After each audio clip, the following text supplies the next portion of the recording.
ಶಿಲ್ಕೆ ಕಿನ್ನಿಗೊಳ್ಳಿ ರಾಜ್ಯ ಹೆದ್ದಾರಿಯ ಪದ್ಮನೂರು ಬಳಿ ನಡೆಯುತ್ತಿರುವ ಅಮೃತ 2.0 ಕುಡಿಯುವ ನೀರಿನ ಯೋಜನೆಯ ಅವೈಜ್ಞಾನಿಕ ಮತ್ತು ನಿಧಾನಗತಿಯ ಕಾಮಗಾರಿಯಿಂದಾಗಿ ಸೋಮವಾರ ಬೆಳಗ್ಗೆ ಕಾರೊಂದು ಪೈಪ್ಲೈನ್ಗೆ ಅಗೆದ ಹೊಂಡದಲ್ಲಿ ಹೂತು ಹೋಗಿ ಸಾರ್ವಜನಿಕರ ಆಕ್ರೋಶಕ್ಕೆ ಕಾರಣವಾಗಿದೆ.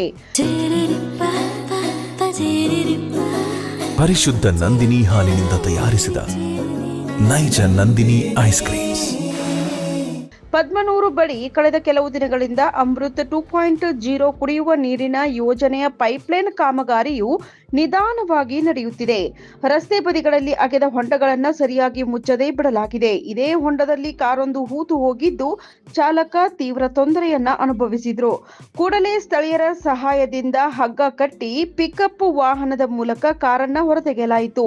ಈ ಅವೈಜ್ಞಾನಿಕ ಕಾಮಗಾರಿಯಿಂದಾಗಿ ಪ್ರಯಾಣಿಕರು ಹಾಗೂ ಸ್ಥಳೀಯರು ನಿರಂತರ ಸಮಸ್ಯೆಯನ್ನ ಎದುರಿಸುತ್ತಿದ್ದು, ಇಂತಹ ಘಟನೆಗಳು ಪದೇ ಪದೇ ಸಂಭವಿಸುತ್ತಿವೆ. ಪೈಪ್ಲೈನ್ ಅಳವಡಿಸಿದ ನಂತರ ಹೊಂಡಗಳನ್ನು ಸರಿಯಾಗಿ ಮುಚ್ಚದಿರುವುದು ಮತ್ತು ಅಗೆದ ಮಣ್ಣನ್ನು ಸಮರ್ಪಕವಾಗಿ ನಿರ್ವಹಿಸದಿರುವುದು ಅಪಾಯಕ್ಕೆ ಆಹ್ವಾನ ನೀಡುತ್ತಿದೆ.